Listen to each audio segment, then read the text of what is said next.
Welcome to our session on the vision of the industry, circular economy and the impact of COVID-19.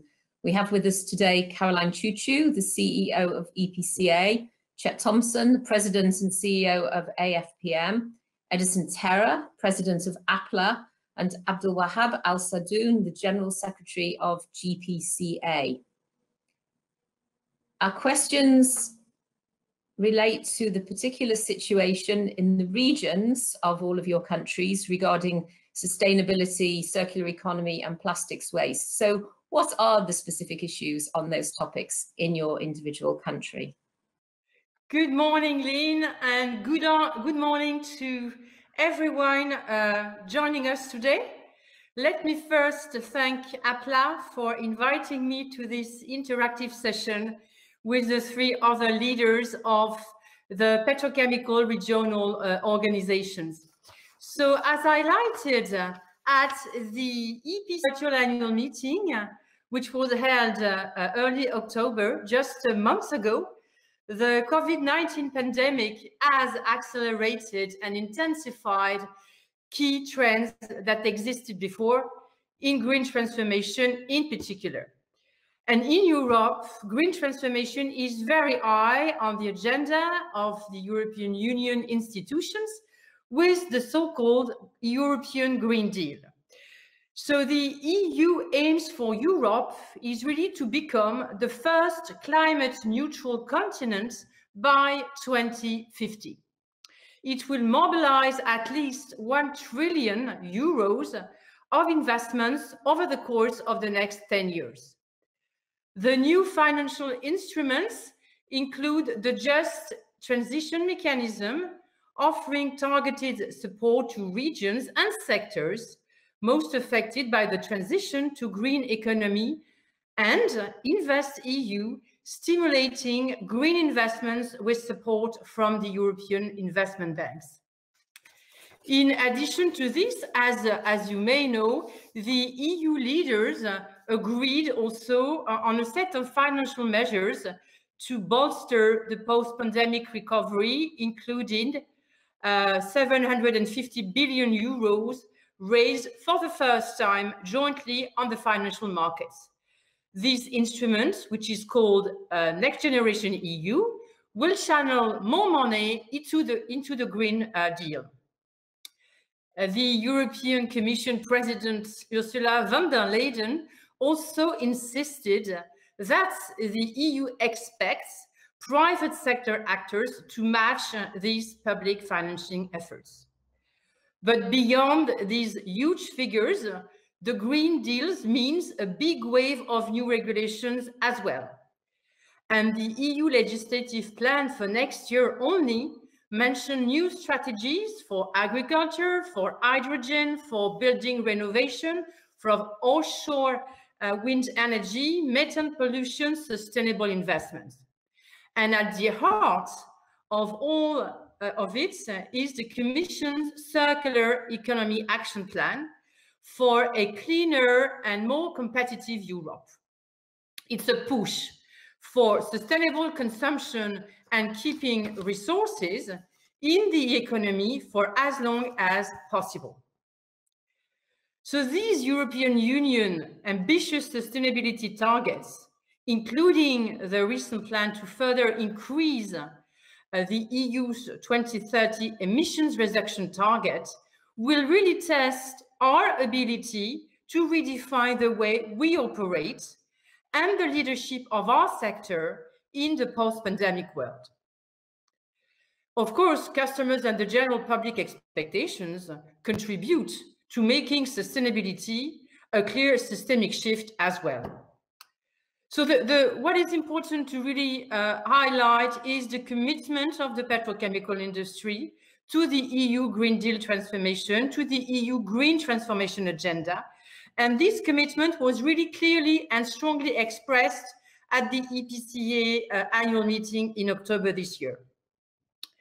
And quoting Martin Bruder-Müller, who is the chairman of the board and chief technology officer of BASF, taking an active stance in the coming transformation process is the only viable option to be part of the solution. And he added that those who will defend the status quo will be out of business over time without the social license to operate.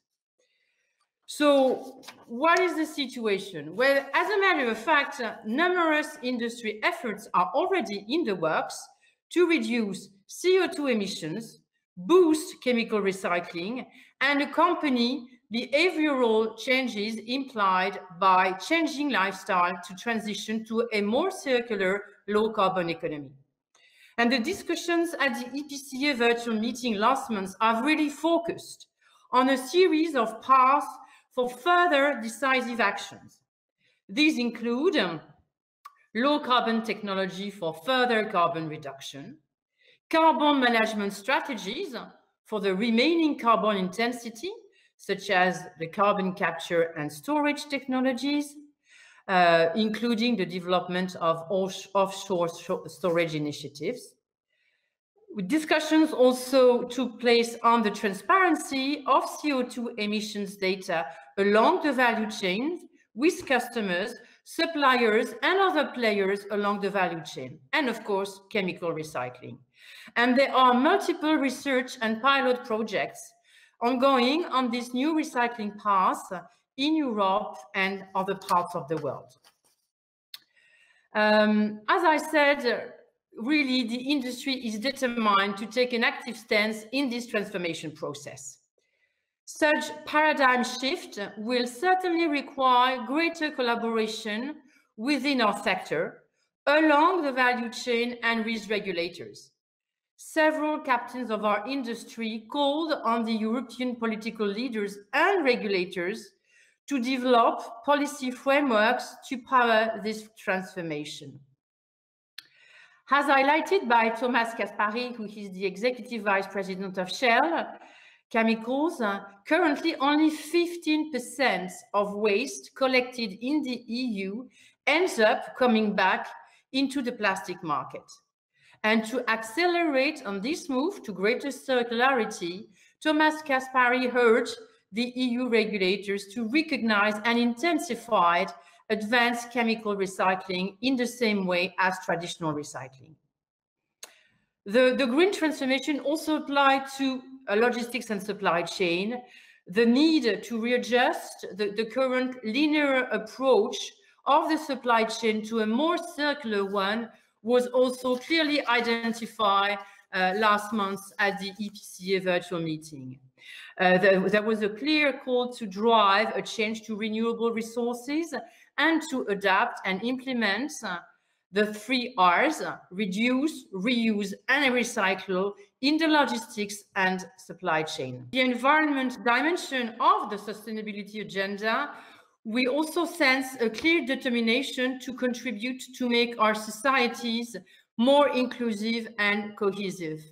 Sourcing and nurturing the talents, creativity, and inventiveness needed to help our business grasp the opportunity to build a sustainable and shock-proof, thriving industry is even more critical in such a seismic environment change. Well, let me start off, Lyn. Thank you for that question, and good morning, everyone. And again, let me start off by first thanking APLA, Emmanuel, and the rest of the APLA team for the invitation. It's a great honor for me to participate in the conference. I was hoping to be with you live. Fingers crossed that we'll be able to do it next year.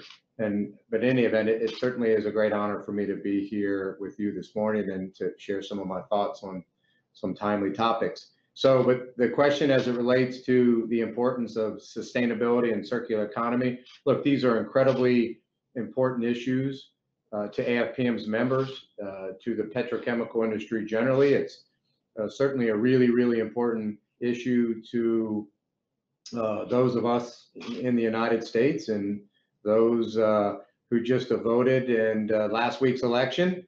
You can see that environmental and sustainability issues are incredibly important to the U.S. electorate.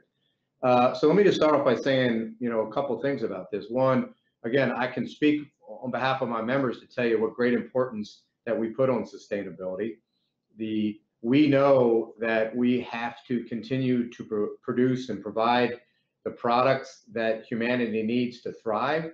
And those products include petrochemicals. And we have a growing global population, and we need to produce these products because they're so critical. But we also know that in order to do so, we need to produce our products in the most sustainable way possible. And that means we have to find ways to address climate change. It means we have to continue to become more efficient. And it means we're going to have to tackle the plastic waste issue that exists today. And I can tell you that, again, my members are committed to doing that. AFPM is committed to doing that. And so, you know, we're really positive about the progress we can make on this issue going forward. And so here in the United States, the issues are probably very similar to where they are at other places in the country, where, you know, folks want to help. So we're trying to help on a variety of levels. First, you know, the United States, there's lots of discussions about legislation that can be done to promote better waste management and recycling. And we at AFPM are engaged all the time on those issues. You know, we approach the discussion, again, by making it clear that we want to help, but that those types of legislation and policies need to make sense. They need to take into account life cycle. They need to be science-based. They need to promote innovation. And they also need to recognize the value of our products. So there has been a number of things, legislation over the last couple of years that AFPM has supported, that our members have supported, that move us in the right direction. The other thing that we're going to continue to do is innovate. And I'm just incredibly proud of my members when I look across, you know, all the things that they're doing, and they're seeing the incredible innovations to try to promote the circular economy. We're seeing breakthroughs all the time, and I'm quite optimistic that down the road we're going to be able to dramatically increase recycling to the point that, you know, really helps out the plastic waste issues. And then certainly our members are actively involved in a number of you know, initiatives and organizations and programs like the Alliance to End Plastic Waste. Our members have contributed resources and expertise to that cause, and the Alliance has over 55 projects all across the globe designed to try to, you know, address the, you know, the the plastic waste issues. We know that certain things don't work, Lynn. For example, we're not supportive of bans of plastic and single-use products. We don't think that's the solution. We think the solution is better waste management, better recycling, and with those measures, we think we can get our arms around this really critically important issue. In regard to the sustainability and the circular economy, both are embedded in the national vision of the GCC countries, and subsequently, this is cascaded to the vision and the strategies for the petrochemical producer in the Arabian Gulf region. In fact, you know, going back to the early petrochemical production in our region, the first wave of petrochemical projects were established as joint ventures with leading global chemical players. And since then, the issue of the environmental management, safety, and health of employees is in the DNA of the industry. So we did not, in fact, there had been a continuous improvement of the performance of the industry in the environmental management, safety and health. And as a GPCA, we do issue regularly an annual report, the performance metric reports, which highlight the performance of our member companies with regard to the key indicators related to the responsible care, and benchmark them on a regional and global level. And the results are outstanding. I give you some, glimpse of the performance of our industry that had been captured in the 2019 report. The hazardous and non-hazardous waste in 2019 had been reduced by 13 to 39% respectively, over the past 6 years, 2013 to 2019, the carbon dioxide intensity had increased only slightly, 1.7%, despite the fact that the industry had been continuing its growth trajectory, growing by a compounded annual growth rate of 7.8%. Similarly, there had been an excellent performance with regard to the greenhouse gases reduction, the NOx during that period. The NOx had been reduced by 35%, the SOx by 39%. Likewise, the industry had been also investing in projects to minimize the wastewater discharge, and the achievement in this regard over the past 6 years was 40% improvement in the water discharge per ton compared with the 2013 benchmark. So overall, this gives you a flavor of what the circular economy and the environmental management and sustainability means, to our member companies. And the circular economy had, as a GPCA, we've been advocating, the circular economy to our stakeholders, to the policy makers, and we are working, in tandem with them.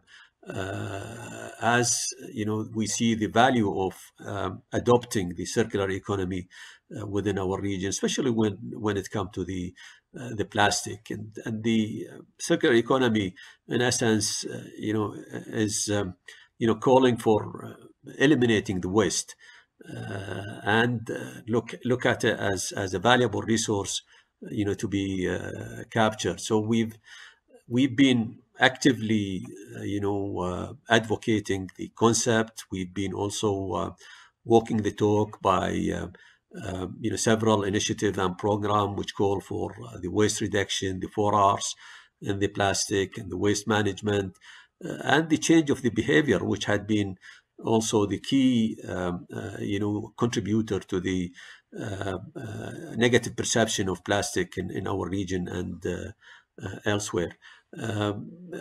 Unfortunately, the waste management infrastructure and regulatory framework is not yet well developed in our region, but this is an area where we are actively involved and actively advocating, the need to come up with the right regulatory framework, to tackle this issue. Some numbers that we have indicate that the plastic waste represent 15% of the solid municipality waste, and only 5% of this waste is recovered. The rest is end up in landfill, which is a total waste. So we're advocating even a zero landfill target, but this is something, as we speak, is work in progress, and we're in our events, in our publications, highlighting and even recognizing the companies who are doing quite well in the recycling of plastics. Okay, thank you, Lyn. Good morning, everyone. Buenos dias. I think the problems we have in our region in Latin America is very similar to what is happening in other parts of the world. I would say most of our countries, we have not only an issue of solid waste management, but also a sanitation issue that has to be addressed. But I would say that regarding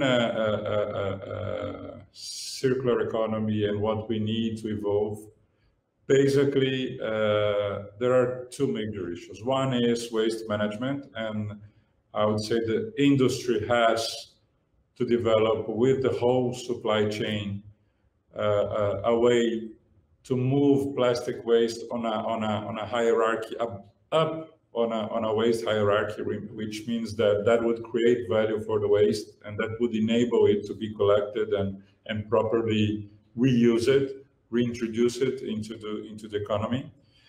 And at the same time, I would say the second major issue is really to promote new habits, new behaviors that will be addressed through, I would say, education, not only of the youngers, but also, I would say, of society in general, in order to enhance aspects of, I would say, responsible consumption, which means people to be more aware of what they do and the way they do regarding their behaviors.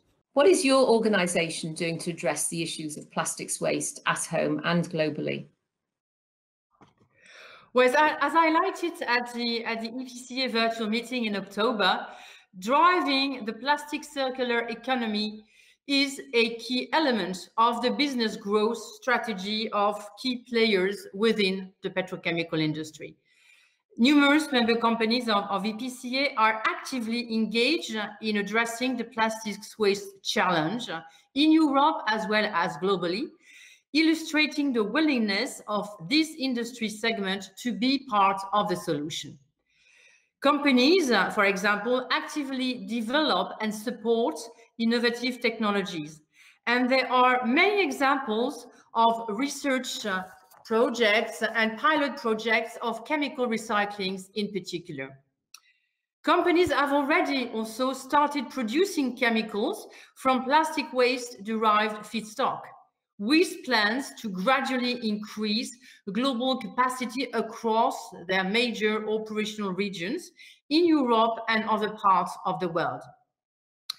Collaboration along the value chain is really critical to bring these new technologies to the market. And for example, collaboration with companies who collect and transform plastic waste is critical to scale solutions to industrial and profitable quantities. Many EPCA members are also actively engaged into global partnerships to enhance waste management and recycling infrastructure, as well as education and engagement and cleanup programs. The Alliance to End Plastic Waste, which was launched in January 2019, is a very good example of these dynamics. BASF, Dow, ExxonMobil, SABIC, Shell, Total, who are members of EPCA, are also members of this alliance. Okay, on the second question with regard to the programs and the initiative that had been led by the GPCA, we've done quite well. We've been working on several programs and initiatives to shift the perception about the post-use plastic from being considered as a waste to being considered as a valuable resource. And we've been actively communicating, those messages, the benefits of the plastic and the circular economy for the plastic producers, as well as the key stakeholders in our region, in our events and our publications. We've also collaborated with regional policymakers, regulators, brand owners, waste companies, managers, as well as NGOs in those campaigns, to enhance the collection and the recycling rates, which is still very modest in our region, as well as developing the extended producer responsibility schemes. In fact, recently we've been part of launching an association, a new association. GPCA became a founding member of this association, which is the Circular Packaging Association, that focus precisely on endorsing such campaigns in terms of the policies regulation, as well as initiatives related to enhancing the level of learning with the benefits of the plastics. So we've been working very closely with all the plastic producers on the standard, developing the standard for the plastic recyclates. And recently we've adopted the Operation Sweep program for our members and the value chain partner to reduce the pellets and flakes in the marine. We have also been actively involved in the community awareness campaign, highlighting the benefit of plastic through our waste-free environment campaign, which we have been running, since 2013 throughout the region and even beyond. Wherever our member companies have some operation, they have been part of the campaign within their local communities. On a global level, we've been also active, participating in the ICCA Plastic Leadership Group.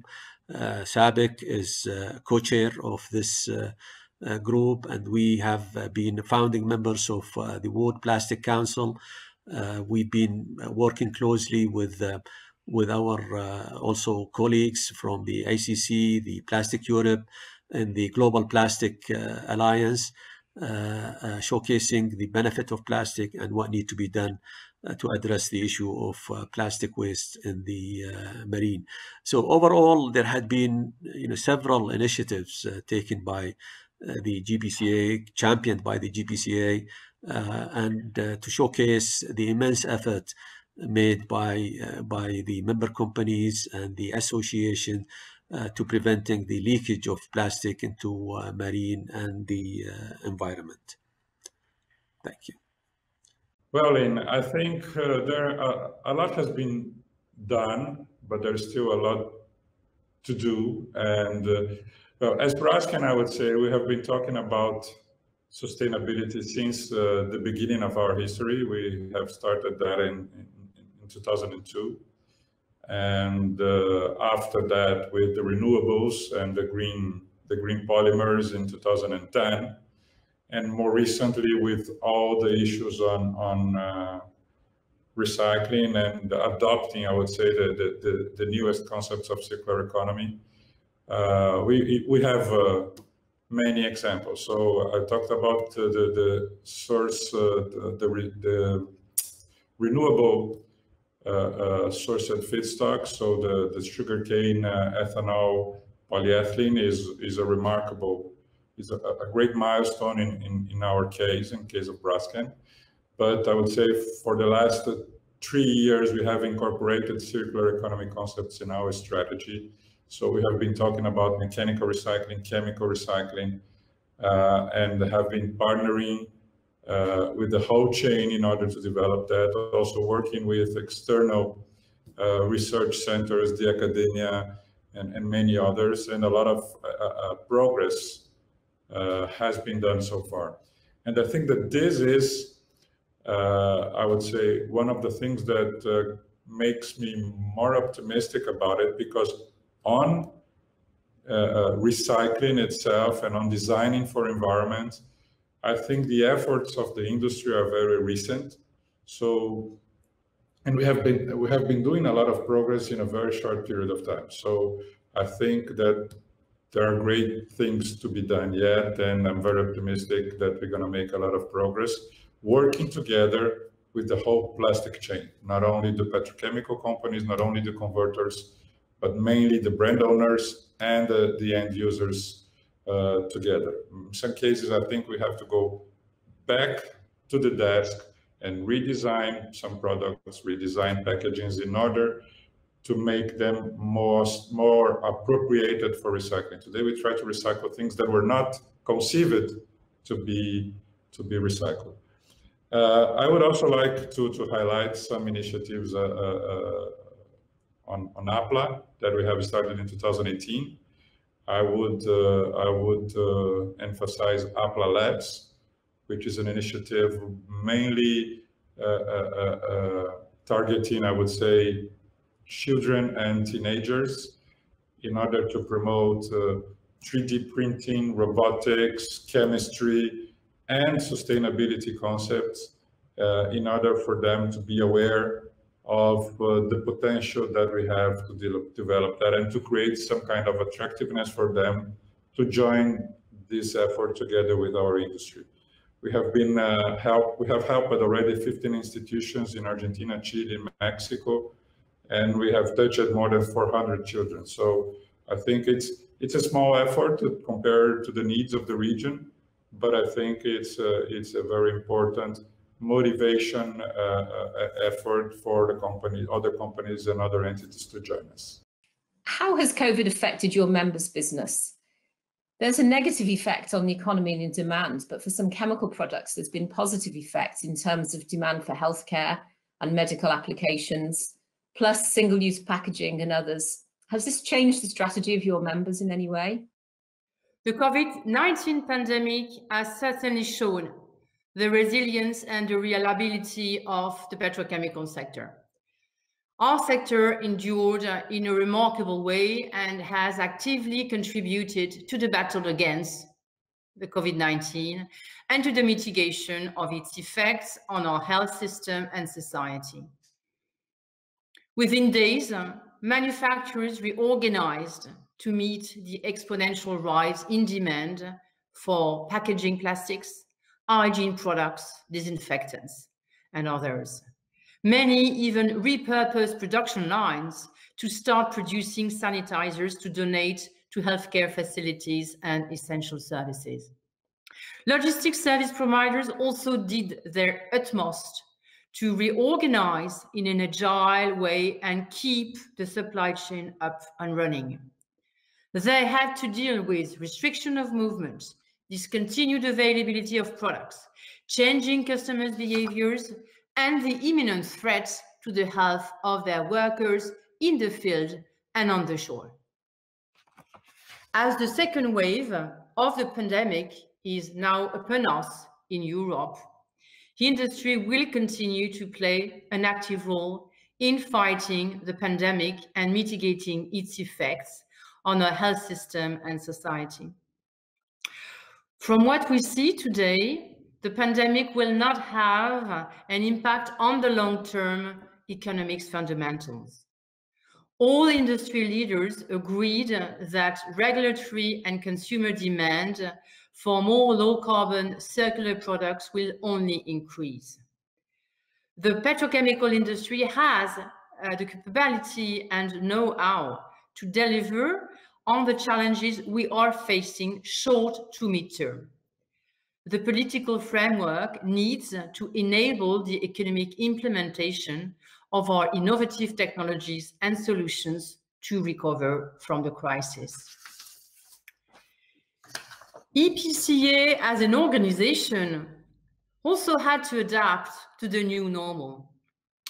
The crisis has tested the strengths and the organizations and found them to be healthy.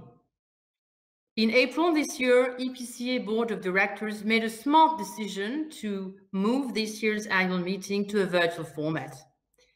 Our first virtual annual meeting, held early October, has definitely attracted our community's interest, with more than 1,000 registered delegates from 40 different countries. With a record-breaking number of participants in the virtual business sessions from all over the globe this October, we saw that our community's appetite for inspiration, insights, and ideas has never been bigger. EPCA will continue adapting its strategy to this new normal and developing its value propositions for the benefits of its wide community. We will adjust further our annual meeting to the new reality next year, and we have already started reflecting on what we could offer to our delegates. We are also working on growing our programs and network to build an organization able to meet the changing needs of our members in answering the political, economic, and social challenges of our time. To conclude, let me thank the EPCA board members and the EPCA staff for their great support and continued commitment to developing the activities of EPCA and adapting to this new normal. Well, again, Lyn, thank you for the question. Certainly, COVID has impacted everything, right? When I agreed to speak at this conference, many months ago, we certainly weren't anticipating COVID and the shutdown of the global economy. So it has been hard. It's been hard on everybody. It's been, hard on our members. I would say, as far as the direct impact, it depends. It depends upon exactly what areas and the supply chain you're in.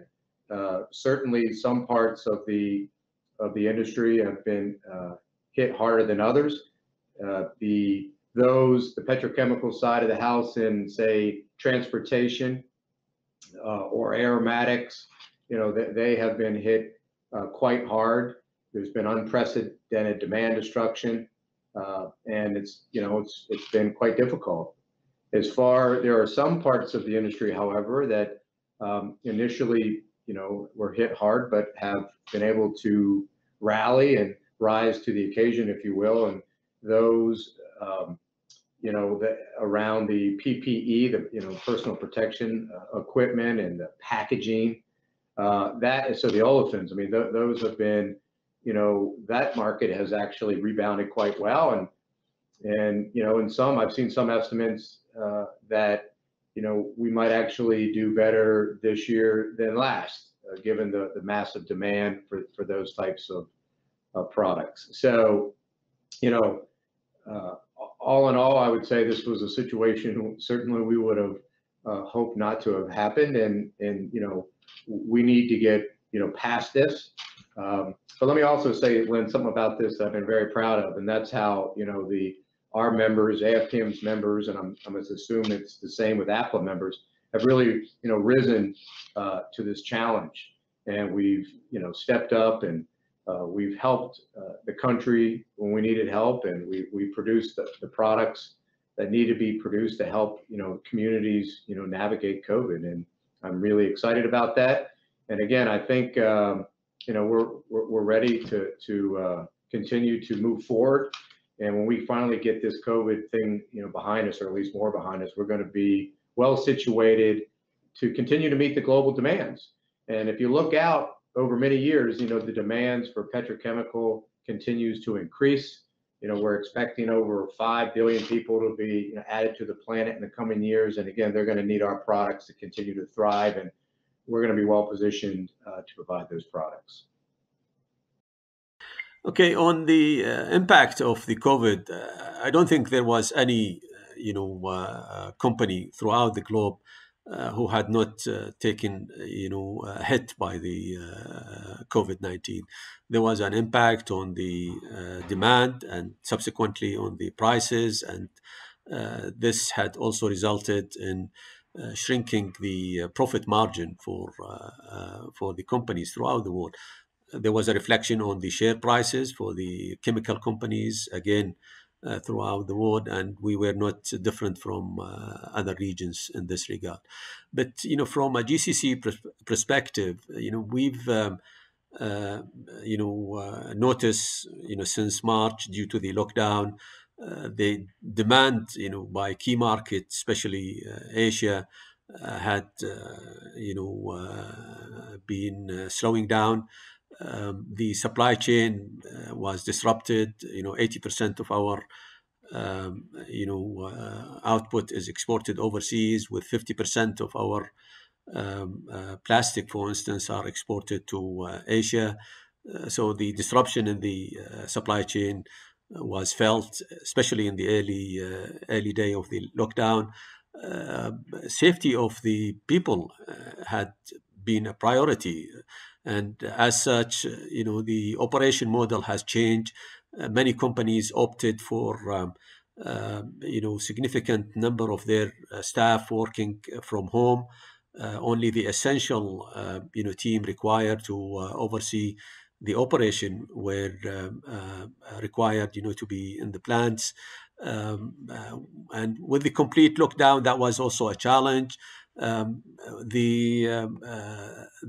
the prices has dropped because of the low demand due to the lockdown. And we've been on a regional level, as per the ACC, for instance, we've been doing quite well. In the first few months, the GCC countries, the industries had performed quite well.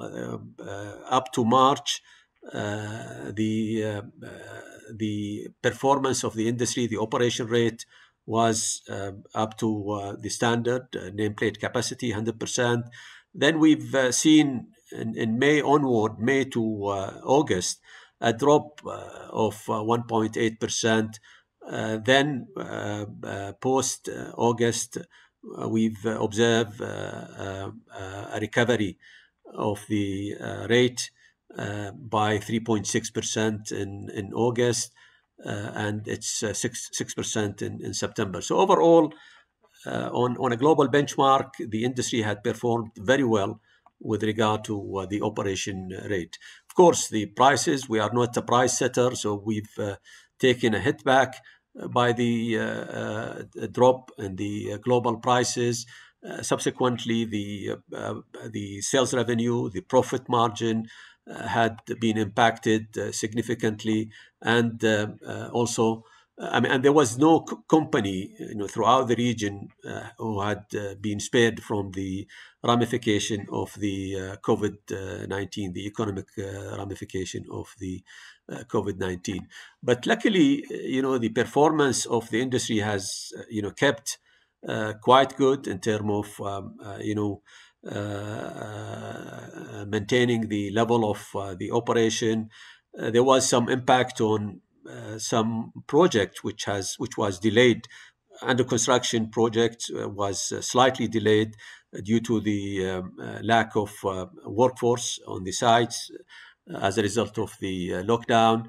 But there was cases where companies having to commission their plant, they did successfully do that by installing cameras in the site and connecting to the technology provider to be part of the commissioning process.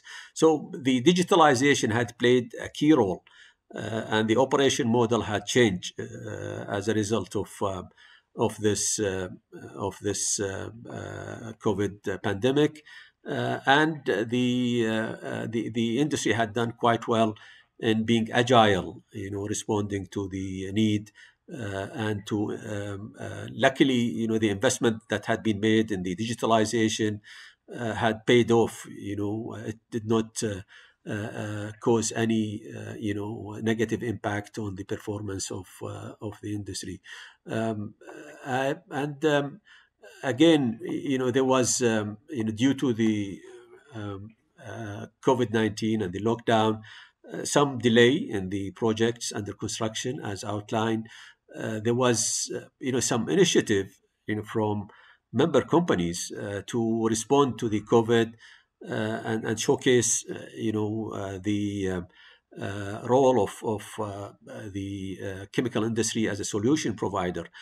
So some member companies had switched some of their plant to produce more products that are required to be used as a disinfectant, similar disinfectant, chlorine, for instance, ethanol, some engineering plastic, polycarbonate, polymethyl methacrylate.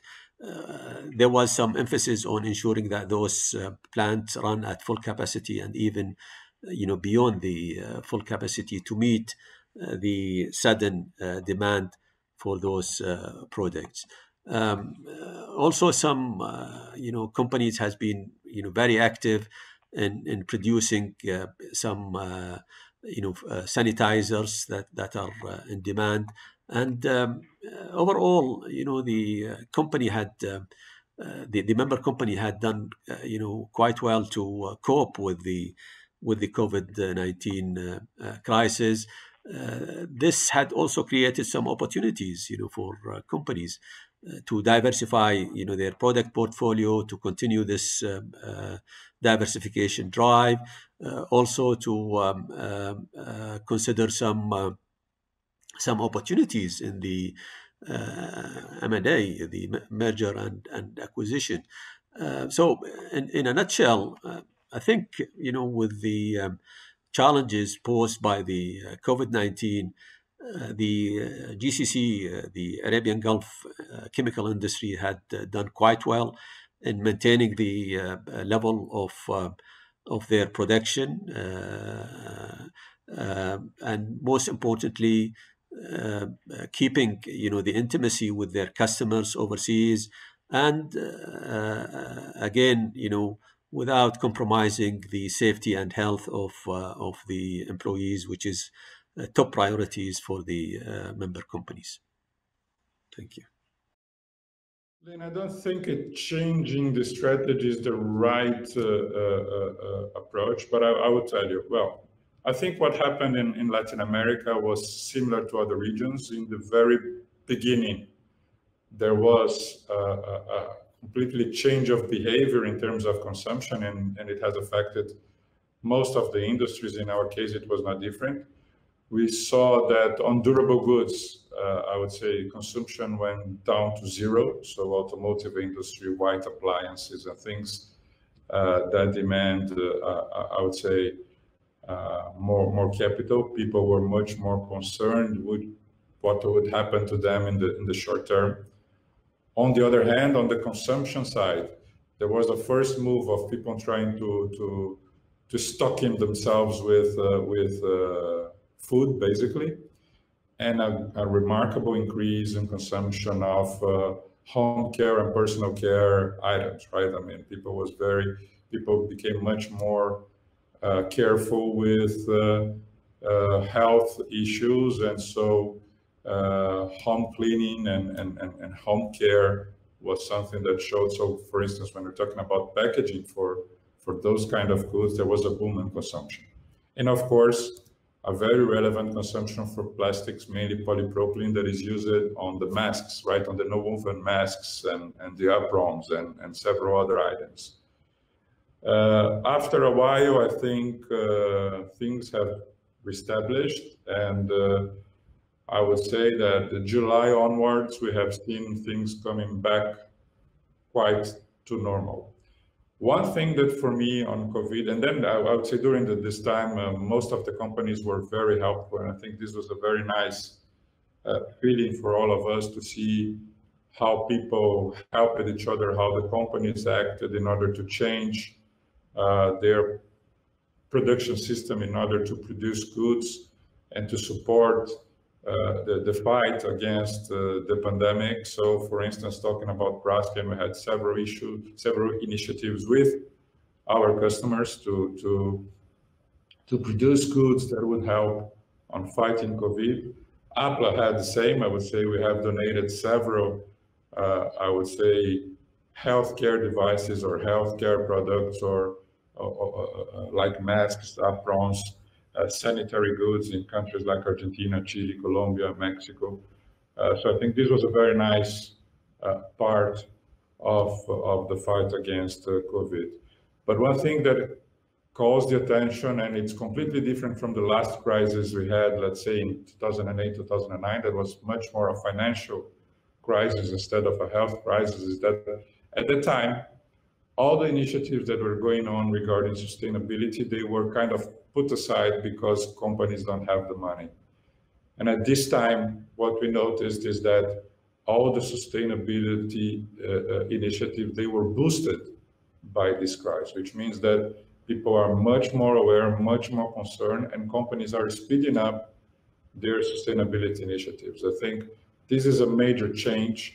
So when we talk about ESG and all the initiatives regarding sustainability, I think companies will be demanded by society to have a much more relevant role and really to be active in that sense. I think this for me is the most remarkable aspect, and I would say the learning from this crisis. So turning to energy transition, will this drive a more urgent move towards biofuels, and will that impact Latin America?